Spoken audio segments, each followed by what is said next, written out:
नमस्कार दोस्तों, back to our channel friends. मैं सबका अपने चैनल स्टॉक्स फॉर लाइफ पे बहुत स्वागत करता हूँ। दोस्तों ये फिल्म में सबको पता है कि शाम को हमारी एक वीडियो आती है स्टॉक फटाफट या फिर न्यूज़ फटाफट, जहाँ पे वीडियो एक चर्चा आने कौन स्टॉक में क्या न्यूज़ आ रही है और क्या बेस्ट बाइंग लेवल इमर्ज हो रहा है। इतना फ्रेंड्स आपके लिए होमवर्क करके लाता हूँ। सो रिक्वेस्ट है वीडियो के एंड तक बने रहे। कोई आज के दिन बहुत बड़ी बड़ी अपडेट्स हैं। चैनल फर्स्ट टाइम होंगे सब्सक्राइब कर सकते हैं इस तरह क्वालिटी कंटेंट को सबसे पहले एक्सेस करने के लिए। Now without dealing any for time, let's begin.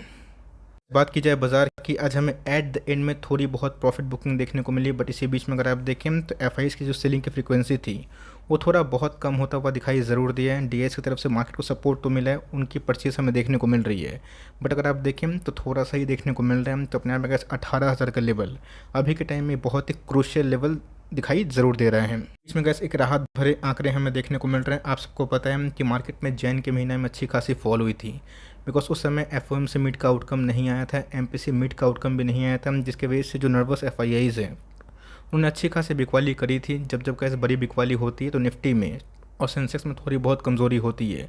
But yes, पिछले कुछ समय से अगर आपने ये नोटिस किया होगा कि FIIs बीच बीच में बाइंग भी कर रहे हैं, तो 20 दिन गाइस ख़त्म हो चुके हैं आज को लेके। FIIs की तरफ से अगर आप देखें तो अभी तक बिकवाली तो हुई है, बट वो बहुत ही कम हो चुकी है। तो FIIs कैसे अगर नेट बायर बनते हैं तो मार्केट में अच्छा खासा पॉजिटिव सेंटीमेंट होगा। ऑल्दो अगर आप देखें तो FII से कैसे ह्यूज बाइंग अभी तक DIS नहीं किया है, जिसकी वजह से मार्केट अभी भी काफ़ी सपोर्टिव जोन में ज़रूर आया है। इसमें अगर आप डो को आज ट्रैक कर रहे हैं तो उसको मत करिए, बिकॉज डो में या फिर US बाज़ार में आज के दिन छुट्टी का माहौल है, वॉशिंगटन का बर्थडे है, जिसकी वजह से आपको जो डो का वायदा बाज़ार है जिसको हम फ्यूचर्स बोलते हैं वो देखना बहुत ही अहम हो जाता है। बिकॉज कल के दिन जो मार्केट में मूवमेंट आएगी US बाज़ार को देखने के बाद ही आएगी। तब कोर्स US बाज़ार की फ्यूचर्स की बात की जाए वो में फ्लैट 0.25% के आसपास डिक्लाइन दिखाई ज़रूर दे रहा है। बीच में अगर आप देखें ग्लोबल मूड माहौल आज के दिन में वही मिक्स था, कहीं पॉजिटिव तो कहीं negative, but yes flat he consider करना ज़्यादा बेटर होगा। तो देंगे 18,000 का लेवल, ये बहुत ही क्रूशियल लेवल है। इसको अगर निफ्टी सस्टेन करता है, बाउंस बैक करता है और सपोर्ट के रूप में काम करते हैं तो ही गैस आने वाले कल में एक शार्प मूवमेंट दिखाई पड़ सकती है। वरना गैस मार्केट अभी के टाइम में काफ़ी रेंज बाउंड और बोरिंग सा हो गया, जिसकी वजह से बहुत लोग अभी के टाइम में काफ़ी पेन फील कर रहे हैं। इस मार्केट का अप्स एंड डाउन से पार्ट भी है, बट इसी बीच में गैस दो कंपनी, इसको आप ध्यान से देखें और इसका जो इम्पैक्ट है समझने की कोशिश करें। बिकॉज निफ्टी 50 को छोड़ के नेक्स्ट 50 इंडेक्स भी उतना ही इंपॉर्टेंट होता है। ये गैस भारत की टॉप 100 कम्युनिटी जो क्लब हैं वो हमें देखने को मिल जाते हैं। तो इसी बीच में गैस अडानी विल्मर जो बहुत ही सुर्खियाँ बटोर रहा है पिछले कुछ समय से, और वरुण बेवरेजेस जिसको गैस हमने कहाँ पे देखा था जब इसका मार्केट कैप 16,000 करोड़ के आसपास था। आज की बात की जाए 80,000 करोड़ के आसपास हमें देखने को मिल रहा है। बहुत ही अच्छा फील होता है और ये अपने आप में गैस बहुत ही अच्छी बात भी है कि आपकी जो company mid cap small cap से अगर भारत के टॉप 100 कंपनी में आती है तो देगा, इसमें कोई भी डाउट नहीं करूँगा।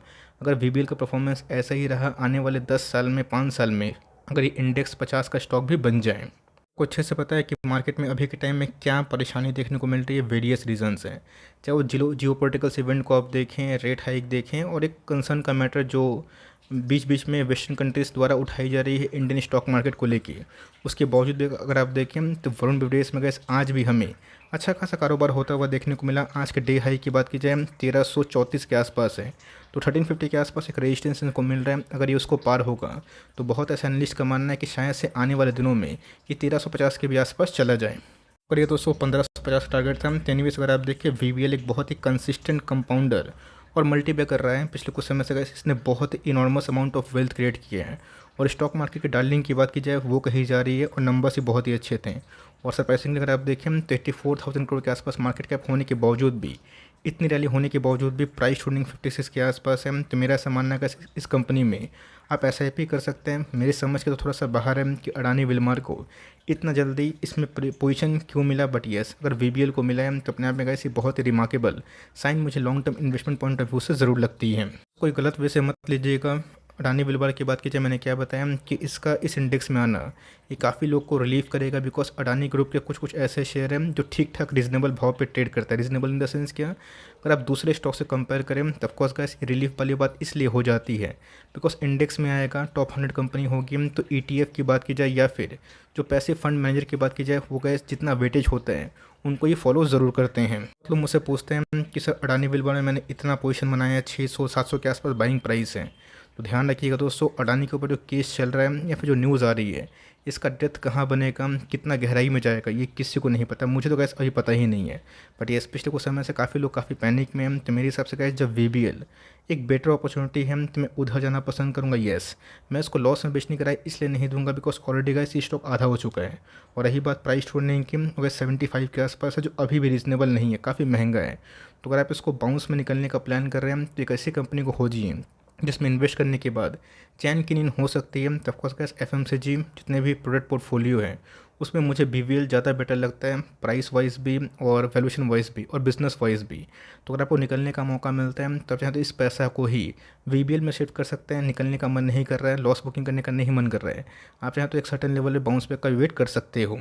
इन्वेस्टमेंट्स की बात की जाए, आज हमें तूफानी तेजी का माहौल देखने को मिला। एट द एंड में 6% के आसपास क्लोजिंग दिखाई पड़ी। बट आज के डे हाई की बात की जाए तो हमें 925 का लेवल दिखाई पड़ा। एट द एंड में अगर आप देखिए इसने कहा 900 का जो इंपॉर्टेंट लेवल है उसको सस्टेन ज़रूर रखा है। तो उन्होंने कमेंट किया प्रीवियस वीडियो में कि सर हैप्पीस्ट माइंड्स में तेज़ी क्यों आई, तो ऐसा कोई बड़ी न्यूज़ नहीं है। बट ये अगर आप दूसरे IT को देखें, ये एक लेगार्ड कैटेगरी में जा चुका था। KPIT की बात की जाए, परसेशन की बात की जाए, नया कीर्तिमान रिकॉर्ड उसने आज छुआ।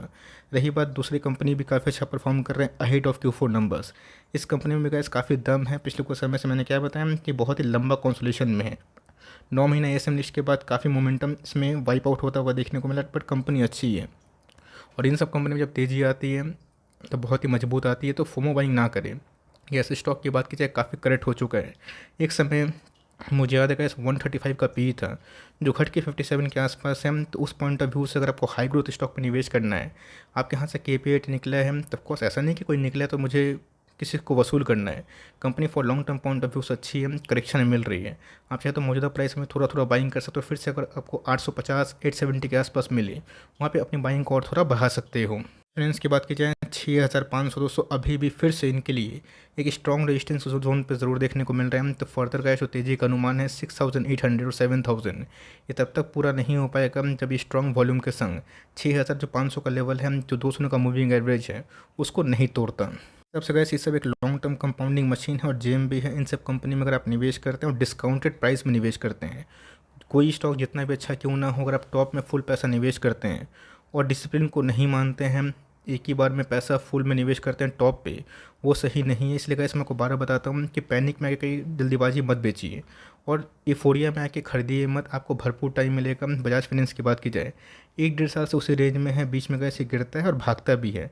तो 5800 7000 बिलो लाइक 6000 इसने बहुत पर लोगों को करेक्ट एंट्री का मौका दिया है। तो कंपनी टॉप क्लास है, फिर से गिरता है तो पैनिक मत करिएगा। But for long term gas investment point of view से मुझे लगता है कि बजाज फाइनेंस यहाँ से एक और ही बड़ी कंपनी बन के इमर्ज ज़रूर होगी। इसकी बात की जाए तो ऑफकोर्स गैस एक अच्छी खासी फॉल के बाद डिवीज लैब में हमें अपने बॉटम से 10% के आसपास रिकवरी दिखाई पड़ी है। आज निफ्टी के टॉप गेनर्स में डिवीज लैब का भी नाम दिखाई ज़रूर दिया है। इस लैब की बात की जाए, आपको पता है कि वर्स्ट परफॉर्मेंस गैस हमें लास्ट 12 क्वार्टर में देखने को मिली। मतलब अगर आप ठीक से देखें तो 2-2.5-3 सालों में गैस इस क्वार्टर के नंबर्स बहुत ही ख़राब है। मैंने आपको बताया भी था उसके पीछे का रीज़न क्या है। ऑल्दो मैनेजमेंट ने ये बताया कि आने वाले कुछ क्वार्टर्स में चीज़ें सुधरेंगी, कंट्रोल में आएगी। तब को ये सब गैस इंडेक्स का स्टॉक है और इन सब कंपनी में अगर आप भरोसा करते हैं तो सही बात है। इन सब कंपनी में अगर आप लॉस में बेचें जो कभी कभी 6 साल 8 साल के बाद एक बार गिरती है तो वहाँ पे गैस सही नहीं होगा। यस, कन्विक्शन हाई है। फार्मा में अगर आपको एक ही हथियार यूज़ करना है, एक ही दाव करना है, तो मैं बार बार बता रहा हूँ कि डिवीज लैब फर्स्ट प्रायोरिटी होनी चाहिए। उसके बाद आप चाहे तो लॉरस लैब को स्टडी कर सकते हैं। Supriya life science micro cap में छोटी कंपनी बट ख़राब नहीं है। पिछले कुछ समय से फार्मा में जो कार्नेज मचा हुआ है इसके वजह से अच्छा खासा सेंटिमेंटल लॉस हो रहा है। बट कंपनी का धीरे धीरे बाउंस बैक ज़रूर करेगी जब सेक्टर में मूव आएगा। तो कंपनी का MOS के लगभग मिल रही है। तो ऐसा नहीं कि आज भाग गया फिर 10% रिकवर हो गया तो आने वाले कल में गिर नहीं सकता, गिरता भी है। तो 5% के आसपास एलोकेशन फार्मा स्टॉक में, मैं एक स्टॉक की बात नहीं कर रहा हूँ, मैं इस पूरा बास्केट का बात बोल रहा हूँ। तो उसमें अगर आप चाहें तो डिवीज लैब जैसे अच्छी जेम कंपनी को, डेफरी कंपनी जो है उसको आप ऐड कर सकते हैं अगर आपको आने वाले 2 सालों में इसको होल्ड करने का प्लान रखना है। तो इंडिया की बात की जाए बहुत ज़्यादा पेन दे रहा है। नंबर्स के बाद गया मैं एक ही बात बोलूँगा कि बेचने लायक कोई भी कंडीशन अभी तक एफएल में दिखाई नहीं पड़ रही है। यस, ग्लोबल शोडाउन की वजह से एड स्पेंडिंग कम हो रही है बट इंडिया का मार्केट दोस्तों एफएल के लिए एक अच्छा खासा ग्रोइंग फेस में ज़रूर है। ख़राब होते हैं तो चलिए मान सकते हैं कि नंबर्स ख़राब है तो स्टॉक नहीं भाग रहा है। ये और रूट मोबाइल ने कंसिस्टेंट बेसिस पे पिछले कुछ समय से अच्छा ही परफॉर्म किया और इनके नंबर्स हो गए मुझे हर एक क्वार्टर में काफ़ी अच्छे लग रहे हैं। बट ये स्टॉक इसलिए नहीं भाग रहा है बिकॉज सेंटिमेंटल लॉस है। आपको ये चीज़ समझना पड़ेगा, 2 साल से गैस कोई पैसे नहीं बने और इधर पे स्विंग ट्रेड बहुत लोगों को काफ़ी अच्छा लग रहा है। ध्यान रखिएगा दोस्तों, ये सब प्लस माइनस होता है।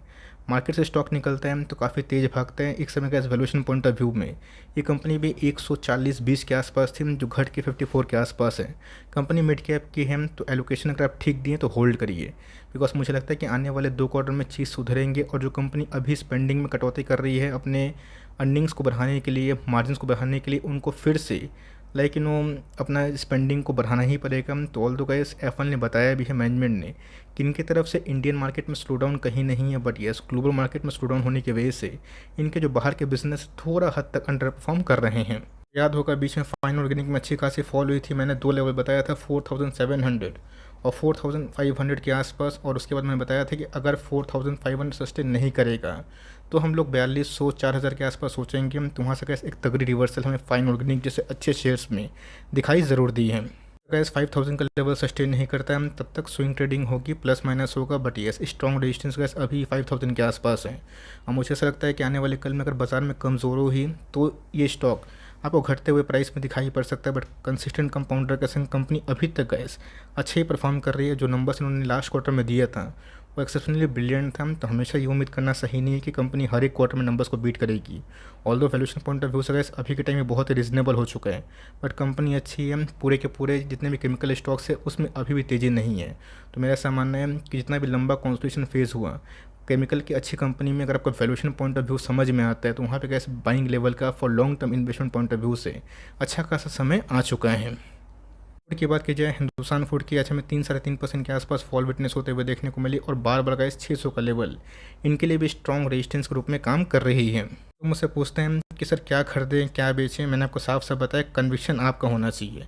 छोटी कंपनी है, 105 का पी है। आपने देखा कि जिनका वैल्यूएशन पॉइंट ऑफ व्यू बहुत महंगा है उनकी तो भाई खटिया खड़ी हो गई है। बट इस कंपनी के कैसे जो कॉन कॉल थे और जो कैपेक्स प्लान है वो बहुत ही मजबूत हमें दिखाई पड़ रहे और नंबर्स भी कैसे अच्छे थे, जिसकी वजह से नंबर्स के बाद गिरावट होते हुए देखने को नहीं मिल रही है। 550 के आसपास एक सपोर्ट लेवल है, अगर ये टूटेगा 530 के आसपास आएगा, फिर से 510 के आसपास आएगा तो उधर पे गैस फिर से घुसने का मौका बन सकता है। तो हाई ग्रोथ में गैस कोई ऐसी कॉन्ट्रैक्ट मैन्युफैक्चरिंग वाली कंपनी पे आपको निवेश करने का मन है जिनके अंदर एक्सपोनेंशियल ग्रोथ है, इस कंपनी को फोकस कर सकते हैं। यस ब्रिटानिया, HUL, ITC की तरह इनके प्रॉफिट मार्जिन उतने तो नहीं है, बट यस कॉन्ट्रैक्ट मैन्युफैक्चरिंग में गैस वही 2-5% के आसपास ही मार्जिन होते हैं।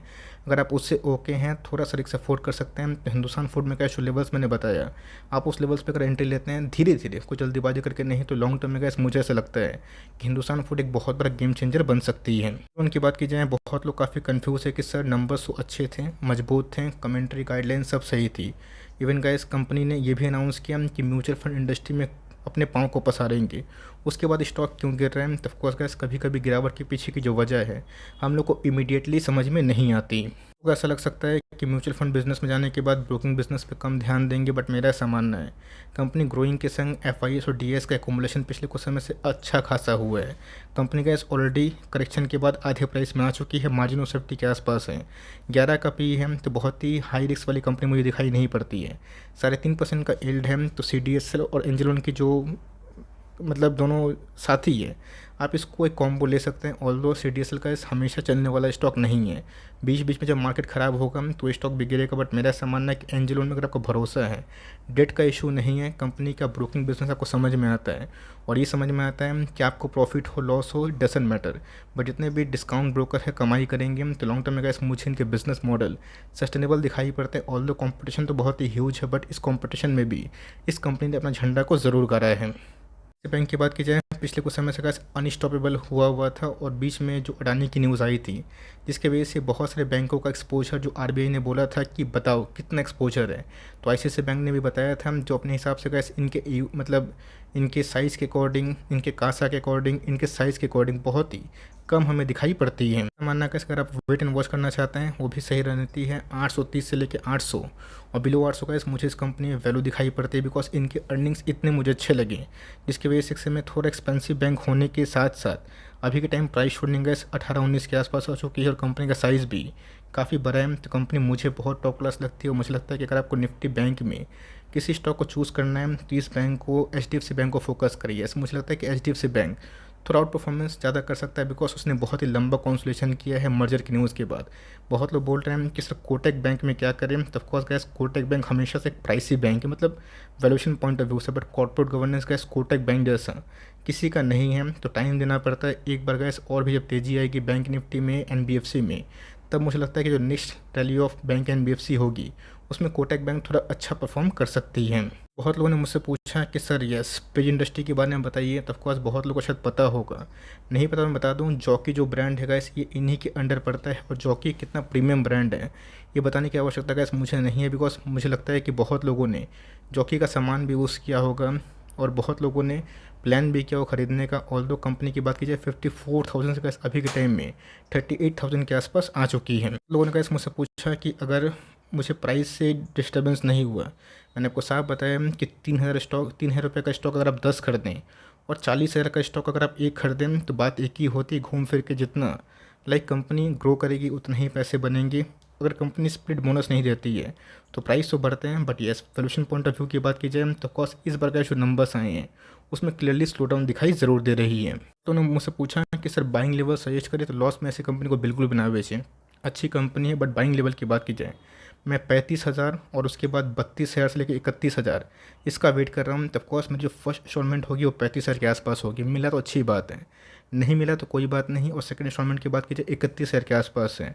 मैंने 35,000 क्यों बोला, तब कोर्स गैस 18 का जो पीक है ये अपने आप इनके लिए एक स्ट्रॉन्ग सपोर्ट के रूप में काम कर सकता है। तो इस पीक में चाहें तो थोड़ा सा डिप्लॉय कर सकते हैं, और उसके बाद स्टेबल रहा तो बाउंस बैक होगा, नहीं हुआ तो गिरावट की संभावना बहुत ही बढ़ जाती है। तो ऑफकोर्स मैंने जो कमेंट्री थी बहुत उन्होंने मुझसे पूछा था, आई होप बता दिया। अगर वीडियो अच्छी लगी, इन्फॉर्मेटिव लगी तो प्लीज़ लाइक करिएगा। चैनल फर्स्ट टाइम होंगे सब्सक्राइब करके बेल आइकन को प्रेस करना भी ना भूलिएगा। तो गाइस मिलते हैं जल्दी ही, तब तक के लिए बाय।